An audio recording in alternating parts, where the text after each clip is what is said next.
एक बार की बात है। गौतम बुद्ध अपने शिष्यों के साथ एक गांव से दूर किसी बड़े नगर की तरफ जा रहे थे। गर्मी के दिन थे और रास्ता भी बहुत लंबा था। गौतम बुद्ध अपने शिष्यों सहित बहुत देर से चल रहे थे, जिस वजह से उन्हें और शिष्यों को बहुत प्यास लगती है। वहां से कुछ ही दूरी पर उनको बरगद का एक घना वृक्ष दिखाई दिया। महात्मा बुद्ध अपने शिष्यों सहित वृक्ष की घनी छाया के नीचे विश्राम करने लगे। कुछ देर से चलने की वजह से सभी का गला प्यास से सूख रहा था। यह बात बुद्ध जानते थे। उन्होंने अपने एक शिष्य को कहा, आप इस बरगद की छाया से थोड़ी दूर जाकर इसकी 2 परिक्रमा करके वापस आओ। शिष्य वैसा ही करता है।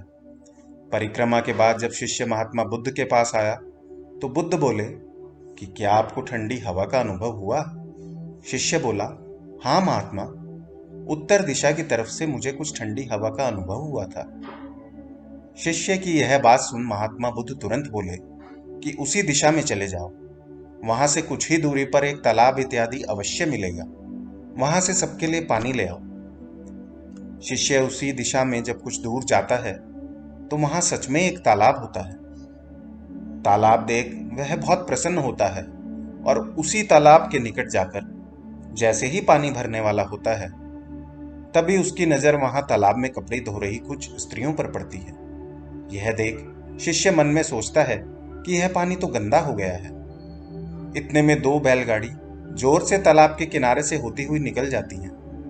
बैलगाड़ी के पहिए तालाब की मिट्टी के ऊपर से इतनी जोर से निकलते हैं कि तालाब के नीचे बैठी बहुत सारी मिट्टी तालाब के ऊपर आ जाती है, जिस वजह से तालाब का बचा हुआ पानी भी गंदा हो जाता है।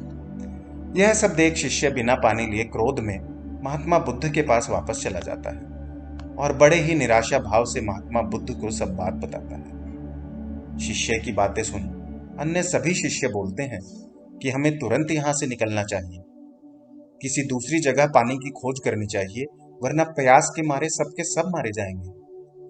इस पर महात्मा बुद्ध सभी को शांत होने के लिए कहते हैं और बोलते हैं, धीरज रखो, कुछ देर यहीं बैठो, उचित समय आने तक संयम बनाए रखो। सभी महात्मा बुद्ध की बात सुनकर शांत हो जाते हैं और वहीं बैठ जाते हैं। कुछ समय बीत जाने के पश्चात महात्मा बुद्ध फिर से अपने शिष्य को उसी तालाब से पानी लाने के लिए कहते हैं। शिष्य बिना कोई सवाल किए पानी लेने के लिए फिर से चला जाता है। तालाब की हालत देख शिष्य को यकीन नहीं होता। तालाब का पानी पूरी तरह से साफ हो गया था। यह देख शिष्य बहुत खुश होता है और पानी भरकर महात्मा बुद्ध के पास जाता है। सभी पानी पीकर अपनी प्यास बुझाते हैं, लेकिन अभी भी सबके मन में एक सवाल था कि आखिर यह चमत्कार हुआ कैसे? तालाब का सारा पानी तो गंदा था।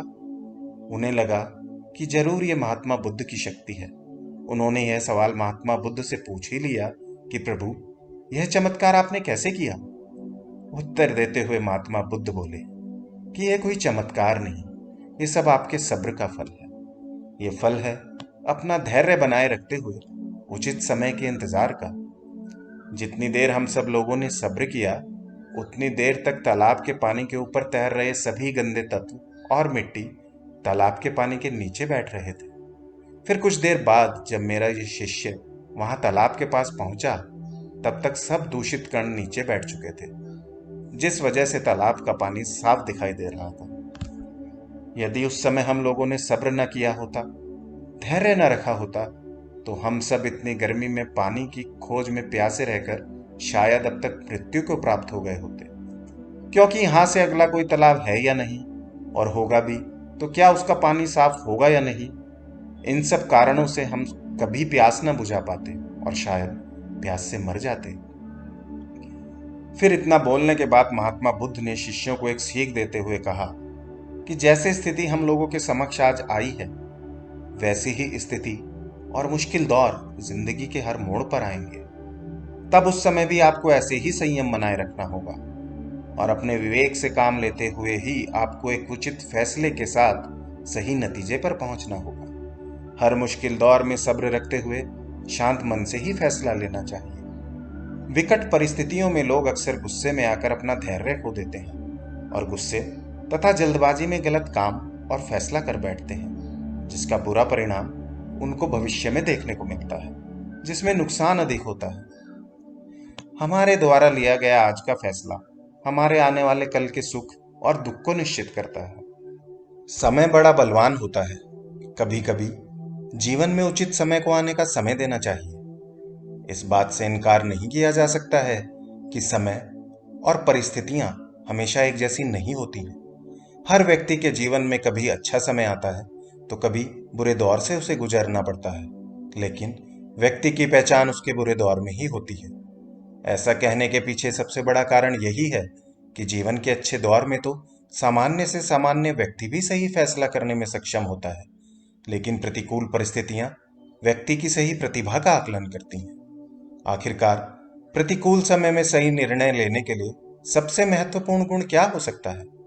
सबसे महत्वपूर्ण है प्रतिकूल समय में धैर्य को बनाए रखना। धैर्य से ही कठिन से कठिन चुनौतियों का सामना किया जा सकता है। जिस व्यक्ति के पास धैर्य नहीं, वह छोटी से छोटी समस्याओं का सामना भी सही तरीके से नहीं कर पाता है। केवल धैर्य ही आपको अपनी पूरी मानसिक क्षमता के उपयोग करने में सक्षम बनाता है, और जिसके कारण आप कठिन से कठिन चुनौतियों का सफलतापूर्वक सामना करने के योग्य बन जाते हैं। ईश्वर आप में धैर्य को बनाए रखते हुए उचित निर्णय लेने की प्रवृत्ति का विकास करें। ओम शांति।